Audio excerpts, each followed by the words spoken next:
되게 투자하신 지 오래, 조던님이랑 그렇죠. 되게 잘 아신다고. 언제부터 투자를 하신 거세요?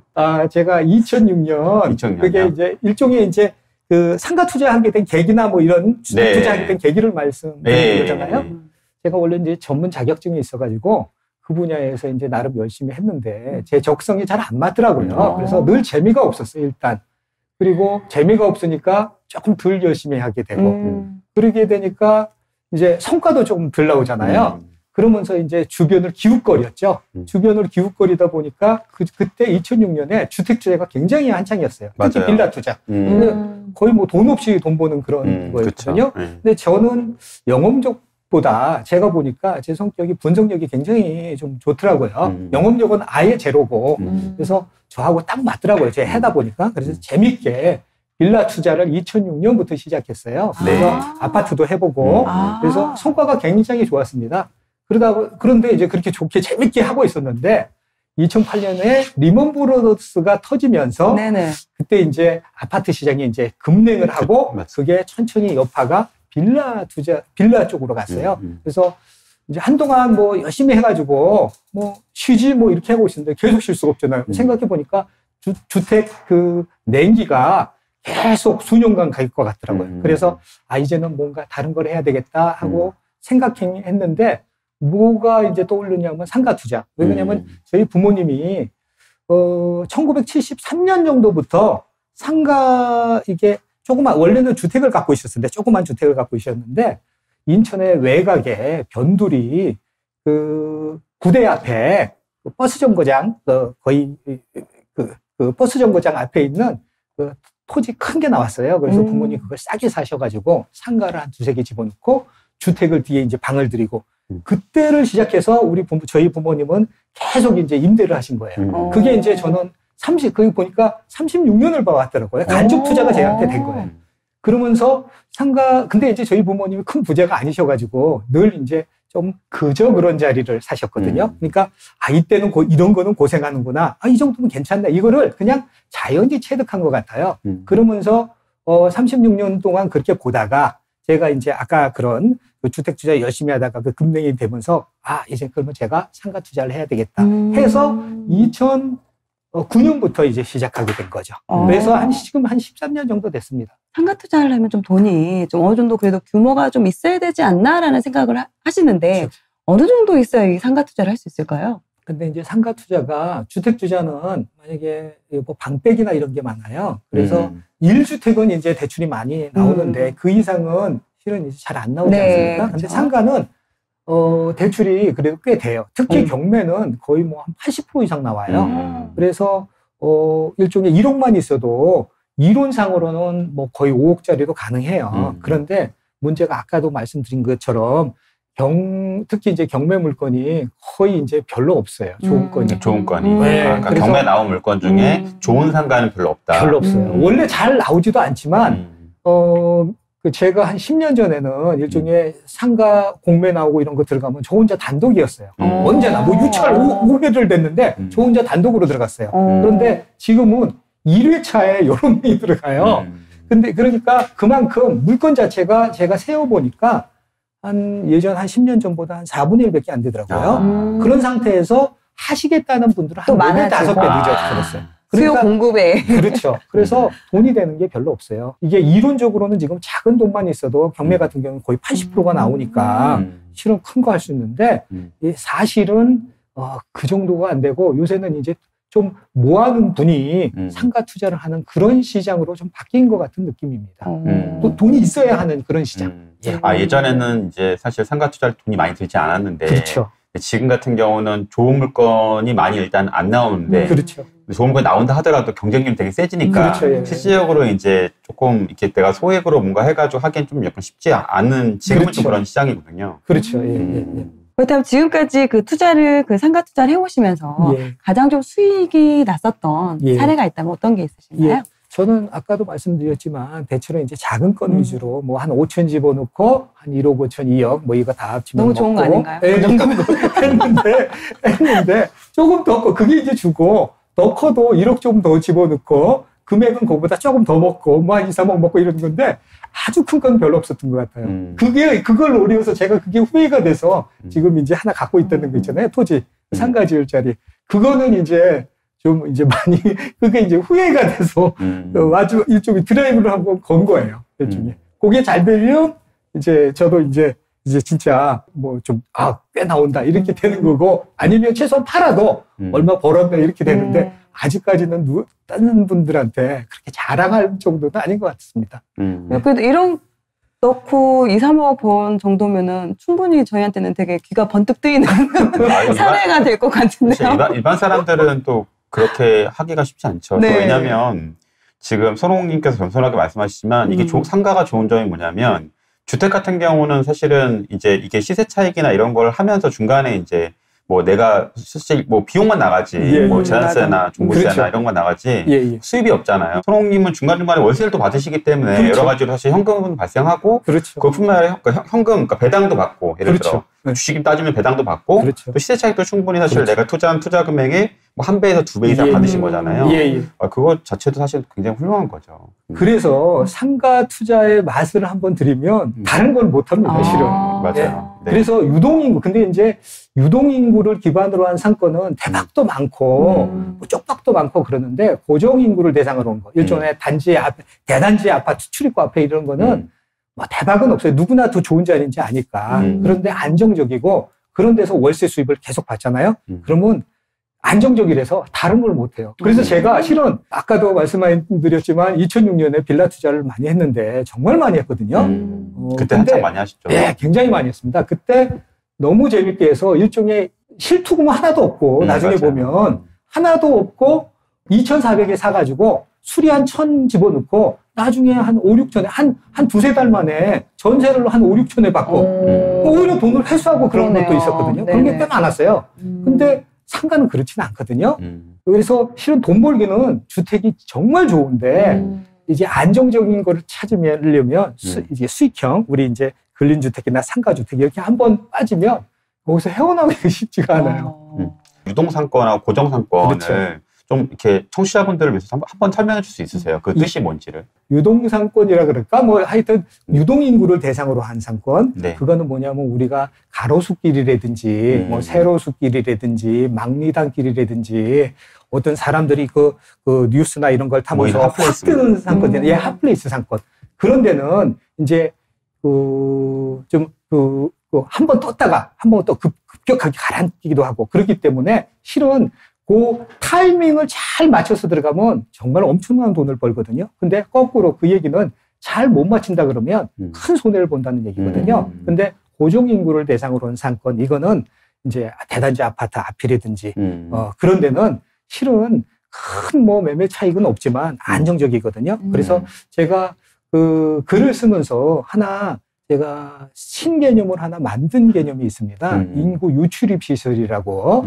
그거는 뭐냐면, 우리가 그냥 평소 생활하면서 들락날락 하는 건물도 있잖아요. 그게 다 인구 유출입 시설이에요. 근데 이게 왜 중요하냐면, 기본적 인구 유출입 시설이라 그래가지고, 기본은 뭐냐면 집이나 직장.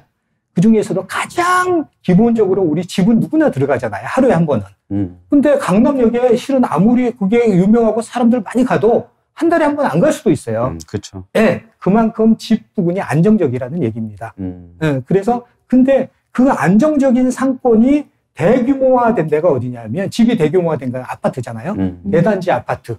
이게 가장 안정적인 상권이고 그 중에서도 사람들이 이동 동선이 뭐에 의해서 가장 크게 작용하냐면 최단거리 원칙이거든요. 아파트 출입구에서 가장 앞에 있는 그 상가, 이게 가장 이론적으로도 가장 안정적인 상가예요. 그래서 지금 코로나 사태 때 유흥상가, 뭐 중심상가 이런 거는 지금 굉장한 타격을 받지 않습니까? 특히 명동 같은데. 근데 근린상가, 아파트 단지 내 상가 이런 거는 더 떴거든요. 그게 그런 고정인구를 대상으로 한 그런 상가, 이거의 이제 단적인 예인 것 같습니다. 그러게 지금 13년에 투자를 하면서 어떻게 보면 한 번의 실패도 없으신 거잖아요. 지금 방금 말씀하신 것도. 그렇죠. 예. 손해가 난 건 아니니까 실패라고는 볼 수 없는데, 근데 상가 투자에서 그렇게 할 수 있다는 게 어떻게 보면 되게 놀라운 것 같아요. 근데 어떻게 그렇게 실패 없이 13년이라는 시간을 그렇게 상가 투자에 할 수 있었는지 가장 중요했던 게 어떤 것 같으세요? 제가 보기에는 제일 처음은 저희 이제 아까 말씀드린 것처럼 저희 부모님이 이제 1973년부터 상가주택식으로 운영을 했잖아요. 그 옆에서 본 게 그게 가장 컸고요. 그래서 이런 자리는 너무 위험하다. 그러니까 그런 자리를 가급적 안 하고 그래서 제가 많이를 안 하는 거죠. 그런 게 가장 크고 두 번째는 이제 아까 그런 교훈으로 안정적인 상가 위주로 했어요. 그러니까 고정 인구를 대상으로 한 상가 그걸 아주 좋아하고 그리고 이왕이면 중간에 낀 거보다는 그 코너목 이런 거. 그래서 저는 실은 접근성, 가시성을 되게 중시해요. 어떤 분들은 크게 중요하지 않다고 보는 분도 있더라고요. 근데 저는 되게 중시하게 생각합니다. 접근성과 가시성. 예, 굉장히 중요하다고. 그 접근성은 혹시 뭐 이렇게 뭐 역세권 이런 걸 말씀하신 건가요? 아니면은 일종의 우리가 만약에 뭐 어떤 뭐 상가를 간다든지 어떤 핵심 지역을 갈 때 그 주동선 주로 이제 생활동선이라 그러죠. 그렇게 가지 않습니까? 근데 같은 동선상에 있더라도 이렇게 들어가기 쉽게 했는데, 근데 지하 같은 데는 안 들어가잖아요. 그런 거예요. 일종의, 그래서 이제 그 스트리트형 상가가 그런 면에서는 좋은 거죠. 일종의 접근하기 쉽고. 그리고 이왕이면 가시성, 만약에 중간에 끼인 것 같으면, 저 같으면 노란색으로 좀. 눈에 잘 띄어야 된다는 그렇죠. 말씀이신 거죠? 그렇게 하면 아무래도 훨씬 더 좋습니다. 접근성과 가시성이 생각보다 되게 중요합니다. 저는 그렇게 느낍니다. 내가 살려고 하는 상가는 일단은 고객들이 쉽게 접근할 수 있어야 되고, 그리고 그 위치가 일단 눈에 띄어야 되는 부분이 맞아요. 그러면은 사실 고층부보다는 대부분 사람들이 위에 이렇게 고개를 들고 다니는 경우가 없잖아요. 이렇게 되게 힘들 때 빼놓고는. 그래서 이제 그러면은 저층부가 좀 좋은 거네요. 당연하죠. 다만 이제 층으로는 당연히 1층이 좋은데 층보다도 상가 입지가 목이라 그러잖아요. 우리가 그 지구, 그 마을에서 얼마나 좋은 자리냐 이게 더 중요한 거고 훨씬 중요한 거고 같은 만약에 같은 입지다, 같은 요 땅이다 그러면 1층이냐, 2층이냐, 3층이냐, 뭐 지하냐 이게 이제 그거고 같은 1층이라도 앞이냐 뒤냐, 2층이 돼도 뒤면요 2, 3층보다 못해요. 그래서 특히 이제 임대료를 보면 1층 앞이냐 뒤는 절반 차이 이상 나요. 그래서 그 같은 1층이라면 앞 혹은 1층 뒤보다는 2층 앞이 더 나을 수 있습니다. 아파트는 대부분 다 1층이면 비슷한 1층, 그렇죠. 2층 비슷한 가격이 있는데 그렇죠. 상가는 그럼 전면부랑 후면부랑 또 가격 차이가 또 이렇게 나는군요. 그럼요. 굉장히 크고요. 그 다음에 더 중요한 게 있어요. 이거는 이제 제가 보기에 상가 전문으로 하시는 분도 투자하시는 분도 잘 모르는 경우가 많더라고요. 이게 당연히 임대료 차이가 절반 이상 뭐 거의 그렇게 나는데 중요한 게 수익률의 차이가 있어요. 1층의 앞이 6%에 팔리면 2층은 6%에 절대 못 팔려요. 8%, 10% 이렇게 줘야 팔려요. 그러니까 같은 임대료를 앞에가 뭐 5천에 200 받고 있어. 뒤도 5천에 200이야. 뭐 그렇지는 않지만 해도 앞은 수익률 6%면 팔린다는 얘기는 5천에 200이면 200을 6%면 4억 5천에 팔 수 있다는 얘기거든요. 근데 뒤는 만약에 8%면 그것보다 훨씬 못해요. 수익률 차이가 실은 임대료 차보다 수익률 차에서 굉장히 그 매도 가격이 차이가 나요. 그래서 제가 언제 나중에 글을 하나 쓸 거예요. 그 부분에 대해서. 나중에 혹시 그거를 참고하시면 아마 이해가 훨씬 더 빠르실 겁니다.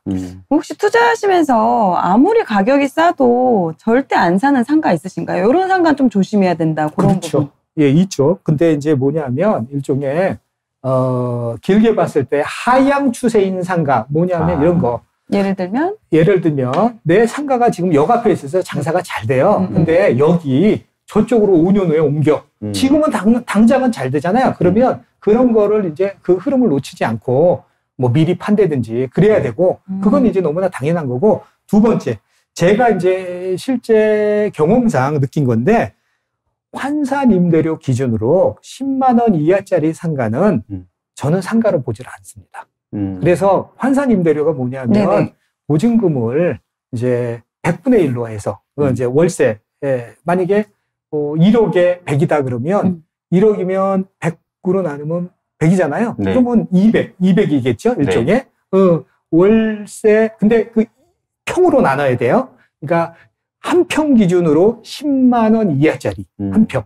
보통은 상가가 다 10평 이상이잖아요. 네네. 1층 같은 경우 10평에 만약에 1억에 100이다 그러면 그걸 환산으로 하면 200이잖아요. 한 평으로 하면 20만 원이잖아요. 그러면 괜찮은 거예요. 그래서 한 평 기준으로 10만 원이 안 되면 그거는 상가로서의 가치가 없어요. 그거는 혹시나 상가로서 뭐 임대가 잘 나가도 운이 그럴 가능성이 높고 보통 환산 임대료가 낮으면 갑이 아니라 을이에요. 늘 임차인한테 맞춰줘야 돼요. 그리고 공실도 많이 생겨요. 그래서 가능하면 환산 임대료가 한 평 기준으로 10만 원 이상, 특히 강남이면 한 평에 15만 원 이상 이렇게 되는 데를 하면 큰 문제가 없고 그 밑에 상가, 아까 말씀드린 거 한 평 기준 10만 원 이하짜리는 오히려 주택으로 바꾸는 게 제거해 보면 주택은 싸면 웬만하면 나가거든요. 상가는 싸다고 나가는 게 아니에요. 네, 그래서 저는 환산 임대가 한 평 기준 10만 원 이하는 거의 거들떠 보지를 않아요. 아니면 아예 너무 싸게 사든지. 그렇지. 그것만 주의하시면 그다음에 유동인구 있을 때는 유동인구를 기반으로 한 상권 이런 거는 조금 더 조심하고 그러면 상가는 크게 투자할 때 큰 문제가 없습니다. 그러니까 첫 번째 말씀하신 거가 이제 환산보증금이 너무 절대가 이하, 그러니까 평당 10만 원 이하인 곳은 그렇죠. 일단 조심해야 된다. 왜냐하면 가치적으로 임대나 그렇죠. 나중에 이제 매매할 때가 되게 힘들어질 수 있기 때문에 그렇죠. 뭐 저가치인 부분이 있기 때문에 그렇죠. 조심해야 된다고 말씀을 하신 거고 그렇죠. 두 번째는 이제 유동인구나 이런 부분을 좀 볼 필요가 있다라는 그렇죠. 거 말씀하신 거죠. 그렇죠. 사실 아파트 같은 경우는 뭐 네이버 부동산이나 그렇죠. 실거래가에 보면 딱 자세하게 나와 있는데 상가 매매가는 보통 어떻게 산정하세요? 예, 보통 이제 그거를 우리가 이제 감정평가 방법이라고 하거든요. 네. 일반적으로 알리기는 감정평가 방법은 크게 세 가지가 있습니다. 뭐냐면 원가법이라고 있고, 원가법, 예, 거래사례 비교법, 그다음에 수익환산법이 있는데 우리 이제 주택 같은 거, 아파트 같은 경우는 네이버 부동산 들어가면 뭐 보통 많이 알잖아요. 그다음에 뭐 아실이라든지 네. 예, 그런 거 많이 사이트가 요새 많아가지고 그거 참고하면 되는데. 이제 상가는 기본적으로 수익환산법에 의해 가지고 상가 가치를 평가합니다. 수익환산법은 뭐냐면 월세가 만약에 뭐 200만이다 그러면 수익률 몇 프로면 팔리는 만약에 6% 보통 상가는 6%면 괜찮은 지역이에요. 6%면 뭐냐면 11호 6을 나누면 돼요. 그러면 월세가 200만 원이다. 그러면 곱하기 200, 6%. 그러면 200이면 4억이죠. 4억 정도가 매도의 적정가 내지 그 부분에서 매도가 될 거다. 미리 알 수가 있는 거죠. 그래서 수익환산법이 기본으로 하고 어떤 걸 만약에 상가를 매입하실 때 혹은 매도하실 때는 어떻게 하시냐. 수익환산법을 기본으로 하고 그다음에 원가법은 사실상은 상가에서는 잘 쓰지는 않는데 그건 참고로 내가 지금 이게 토지가가 뭐 개별 공시지가가 얼마고 그다음에 건물 가치는 얼마쯤 되니까 그냥 참고, 이 정도는 되겠다라고 느끼면 되는 거고, 그 다음에 거래사례 비교법. 그런 거를 이제 거래사례, 자기 주변에 얼마에 매매가 됐으니까 내 건물은 얼마쯤 되겠다. 이렇게 이제 참고해서 하는데, 거래사례 비교법을 참고할 만한 사이트가 요새는 많아요. 뭐, 밸류맵이라든지, 디스코라든지, 밸류 쇼핑이라든지 그런 사이트가 많으니까 그냥 무료로 볼 수 있어요. 가서 들어가 보면. 그거 참고해서 보셔서 수익환산법을 기본으로 하셔가지고, 하시면 이제 되는 거죠. 그 수익환산법을 기본으로 하고 주변에 거래된 부분들을 참고해서 적정가를 이 정도 되겠구나라고 판단하시면 되는 거군요. 예, 그리고 아까 말씀하신 것처럼 이제 그런 그 주변에 거래된 거는 밸류맵이나 디스코나 이런 거를 활용하면 충분히 찾아낼 수 있군요. 예. 안정적인 투자를 그동안 해오시면서 크게 실패한 건 없지만 그래도 그 중간중간에 좀 되게 속태웠던 그런 또 사례가 또 있었을 것 같아요. 그렇죠. 그런 그건도 한번 좀 이야기를 해주시겠어요? 예. 제가 이게 상가에서는 제가 생각해 보니까 내가 실패한 적이 있었나? 없다고 생각했거든요. 보통 한 3개월에서 아무리 길어도 5개월, 한 3, 4개월 안에 다 공실이 해결되면서 큰 문제 없었으니까. 그런데 주의 깊게 생각 중에 한 건이 있더라고요. 뭐냐 하면 사무실이었는데 상가에서는 그런 일이 없어요. 저는 주로 고정인구 대상으로 걸 많이 하니까. 근데 사무실은 그 특성이 있어요. 특성이. 사무실은 경기에 민감해요. 똑같이 유동인구 대상으로 한 상권하고 비슷하더라고요. 그러니까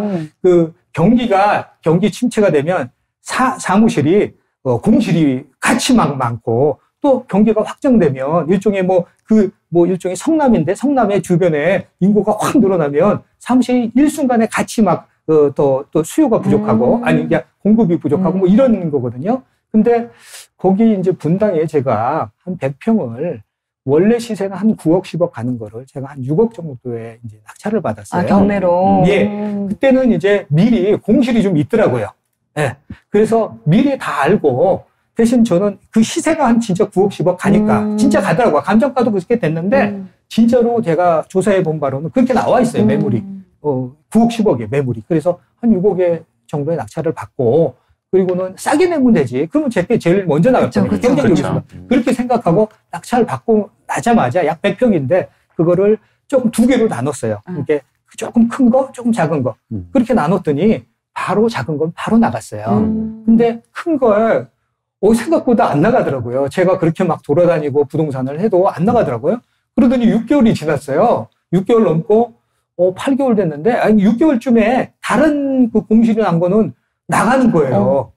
내게 안 나가는 거예요. 그게 좀 운도 없었어요. 제가 보면. 그래서 운도 좀 따라주는구나. 그렇게 열심히 노력했는데도. 그래서 한 8개월 됐을 때 그러면 저 어차피 팔아야 되니까 두 개를 같이 냈어요. 임대, 매매. 그런데 매매를 시켜주시겠다고 부동산에서 그렇게 하면서 대신 이제 좀 복비를 많이 달라고 그러더라고요. 제가 계산해 보니까 제가 산 거보다 매매가가 굉장히 좋았어요. 만약에 4억에 샀으면 5억 이상에 받아주겠다. 근데 들어보니까 복비가 저희가 이제 보통 복비 같으면 한 400 얼마 정도 되는데 2,000 달라고 그러시더라고요. 그래서 저는 그런 거 개의치 않아요.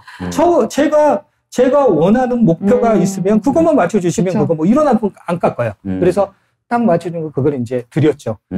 드리고는 겉으로 남기는 1억 이상 남았죠. 그것도. 그런데 실은 뒤에 계산해 보니까 남은 게 없어요. 왜냐면 8개월간 공실이었으니까 그렇죠. 관리비나 이런 부분은 그렇죠. 뭐 대출이자 이런 게 또 나가니까. 그렇죠. 그런 것도 있고 그 다음에 이제 인테리어를 했거든요. 인테리어가 거의 비용 처리가 안 돼요. 거의 다 비용 처리가 안 돼요. 양도할 때는. 그렇죠. 이제 양도세 거기다 집어넣은 비용 처리는 안 돼요. 그거를 이제 제가 1년 만에 파니까 세율이 40%에다 지방세 10%니까 44%잖아요. 그러니까 제가 인테리어로 실은 4천만 원 뭐 이렇게 놓는데 비용 처리가 안 되니까 제가 이득을 본 거에 대해서 그게 양도세를 내야 돼요. 그게 1,몇백만 원이고 그 다음에 공인중개사분한테 드린 게 한 2천만 원 됐는데 그분이 무슨 사정이 있어요. 알고 봤더니 저는 당연히 자금 이체를 했기 때문에 그 경비로 쓰면 되거든요. 근데 제가 놓는 순간 그분은 굉장한 문제가 생기더라고요. 하여튼 맞아요. 그 자금 그 내부에. 그래서 제가 고민했는데 왜냐면 그분하고 저거 사실 일면식도 없거든요. 딱 그거 건을 위해서 이제 알게 된 건데 제가 근데 그래도 저를 위해서 이렇게 뭐 매도해 주셨는데 해가지고 고민하다가 그냥 내가 손해를 보지 해가지고 그걸 제가 비용 처리를 안 했어요. 2천만 원 중에 400 딱 그것만 했어요. 그러니까 1,600이 제가 먹은 게 되잖아요. 일종의 이득으로. 그거를 40%, 44% 더 냈은 거예요. 그러니까 한 700만 원 정도. 그러니까 이것저것에서 비용 처리가 안 되니까 원래는 2, 3천만 원 먹어야 되는데 못 먹고 그냥 손해만 안 보고 파는 경우가 있어요. 근데 이쪽에서 좀 많이 남아가지고 전체적으로 보면 꽤 남았어요. 뭐 대박은 아니어도 한 중박은 났는데 그 반쪽은 실은 손해는 안 봐도 공실 때문에 애 먹은 게 사무실이. 그래서 제가 사무실은 경기에 정말 민감하다. 그렇게 싸게 낙찰받고 싸게 냈는데도 운도 조금 없고 그래서 더 조심해야 되겠다. 그런 생각은 많이 합니다. 사무실. 예. 다행히 이제 사실 상가 투자하면서 저는 손실 난 분들 되게 많이 봤거든요. 근데 이제 손홍님 손실은 안 봤지만 예. 그래도 또 그 경험을 통해 가지고 그렇죠. 사실 뭐 사무실로 쓰는 상가를 낙찰받을 때는 조금 여러 가지로 그런 부분들 생각해봐야 되겠다라고 또 교훈을 얻으셨네요. 그렇죠. 네. 그러니까 상가 투자 같은 경우는 저도 주변에서 이야기 들어보면 뭐 마음고생뿐만 아니라 금전적인 그런 손해도 되게 막대하다는 걸로 이렇게 익히 들었는데 그렇죠. 이렇게 손홍님 같은 경우는 아예 처음부터 싸게 샀고 그렇죠. 그게 좀 가장 중요했지 않았나라는 그렇죠. 생각이 드는 것 같아요. 예. 사실 저도 이제 2006년도부터 투자 공부를 시작했거든요. 근데 이제 그때 되게 알고 계시는 분이 되게 많았는데 그렇죠. 예전에 지신 카페나 이런 데 보면은 그렇죠. 지금 많이 이제 저희 팟캐스트나 유튜브에 여쭤보시는 게 도대체 뭐 하락장이 오면은 어떻게 되길래 사람들이 이렇게 다 이렇게 사라지고 힘들어하고 이런 부분들을 사실 최근에 하신 분들은 이제 상승장 받든 잘 모르잖아요. 그렇죠. 혹시 뭐 그분들이 어떤 어려움을 겪으셨는지 좀 얘기해 줄 수 있어요? 그래서 저도 이제 제 주변에서 제가 한때는 또 이제 그 투자하시는 분들만 그런 공동사무실에서 있기도 하고 그랬거든요. 근데 뭐 칼럼도 쓰시고 그런 분도 있었고. 근데 그런 분들이 다 그만뒀어요. 이제 급냉이 되면서. 저는 근데 조금 있다가 뭐 이제 뭐 다른 질문에서도 뭐 제가 그런 답변을 하겠지만 네. 그래서 어떤 면에서 후회는 하는 거지만 제가 이제 큰 건을 많이 안 했어요. 좀 안정적인 거. 상가투자 대출은 많이 받아도 그래도 제가 보기에는 이런저런 분석을 해가지고 이거는 뭐 잘못돼도 손해 없다. 이런 것만 해서 큰 부자는 안 됐지만 일종의 그냥 롱런하는 그런 계기가 된 거고 그런 분 이제 좀 이제 아직까지 오래 좀 실력이 있으셨는데도 오래 버티지 못하시는 분들은 네. 아마 좀 이렇게 좀 약간 이제 공격적인 성향이 아니었을까. 무리한 투자를. 예, 이런 것도 있고 한번 제가 이제 제 경험상으로는 주택 투자가 냉각기가 시작되면 그게 뭐 2, 3년 가는 게 아니고 한 5년은 가더라고요. 그리고 보통 생각에 싸게 내놓으면 팔리지 이렇게 생각하는데 안 팔립니다. 실은 잘 안 팔려요. 주택이 안 팔려요. 실은. 그리고 이게 또 팔리는 것도 실은 이 세입자 나가는 거하고 맞춰야 되잖아요. 맞습니다. 그게 안 맞아서 못 팔리는 거예요. 실은 뭐 비어있으면 아무 때나 내가 던지면 팔리죠. 근데 안 팔려요. 그래서 근데 이제 상가는 제가 해보니까 특히 고정인구를 대상으로 한 상권. 유동인구는 아니고요. 유동인구는 오히려 주택보다 더 널뛰기를 하는 거고요. 근데 그 고정인구를 대상으로 한 상권은 굉장히 안정적이에요. 특히 아파트, 대단지 아파트 앞에 있는 근린상가 이런 거 있잖아요. 굉장히 안정적입니다. 주택보다 훨씬 안정적이에요. 저희 부모님이 1973년 이후로 지금까지도 상가주택 그런 식으로 계속 갖고 있는데요. IMF도 맞으셨고 뭐 리먼 브라더스도 터졌고 그랬을 때 큰 그게 없었어요. 크게 좋은 자리가 아닌데도. 그래서 저는 그런 거는 이제 저희 부모님을 옆에서 봐가지고 그런 확신이 있는 것 같아요. 근데 보통 분들은 두려워하시죠. 상가가 또 공실이 있기 때문에 그렇죠. 정말로 위험할 수도 있고요. 그게.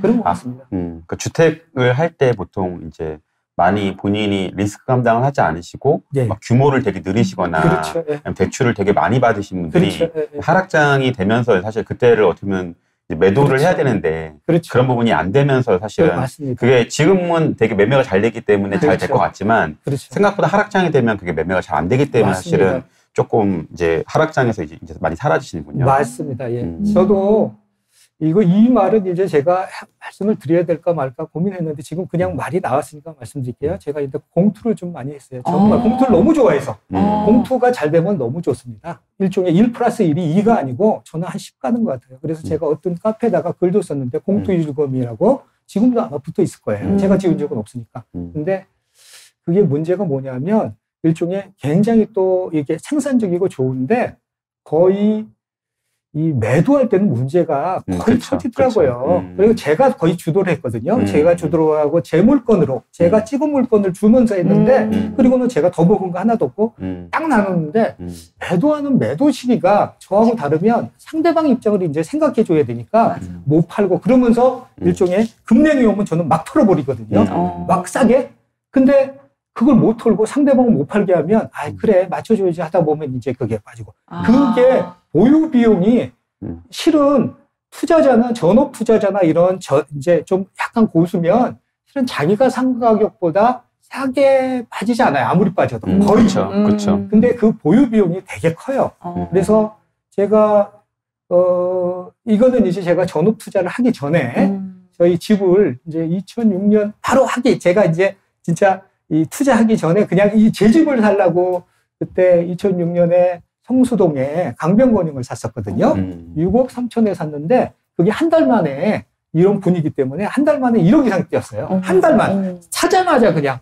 그런데 그 이후부터 또 빠지기 시작해가지고 4년 후에 팔았는데 같은 가격에 팔았어요. 근데 보통은 보면 뭐 큰 손해가 있겠나? 조금 받겠지 했는데 제가 그걸 계산을 해봤어요. 1억 몇천이 손해봤더라고요. 보유 비용으로. 그래서 제가 그다음부터는 특히 상가할 때는 그 계산을 미리 다 합니다. 대충, 안 좋을 때 보유 비용. 공실은 저는 한 6개월 넣거든요. 미리. 공실을 6개월 잡아요. 근데 그 이전에 다 빠져나가더라고요. 한 3, 4개월이면. 그러니까 실은 그러기 때문에 좀 약간 좀 안 좋은 경우를 대비하는데 보통은 되잖아요. 제 예상보다. 그러면 오히려 수익이 더 남죠. 그런 구조로 갔어요. 그래서 너무 좋은 시절만 생각하지 마시고 안 좋을 때를 대비하는 게 좋을 것 같아요. 근데 또 제가 이제 나중에 또 말씀드리지만 혹시나 기회가 오면 좀 이제 투자 경험이 늘면 어떤 기회가 딱 왔다. 이거는 정말 중요한 기회다. 그러면 그냥 일종의 한번 드라이브를 거는 그것도 저 추천드리고 싶어요. 근데 경험이 좀 쌓이면. 보통 하락장을 겪으신 분들이 지금까지도 투자 시장에 남아있는 그런 분들이 많지가 않으시잖아요. 그렇죠. 그래서 이런 이야기, 그러니까 하락장에 어땠는지 그런 이야기를 듣는 게 저희 입장에서는 되게 귀한 시간이고 쉽게 만나뵐 수가 없어서 오히려 또 이렇게 찐 고수분들이 나오시면 더 이렇게 귀를 기울이고 더 주의를 해서 듣는 것 같아요.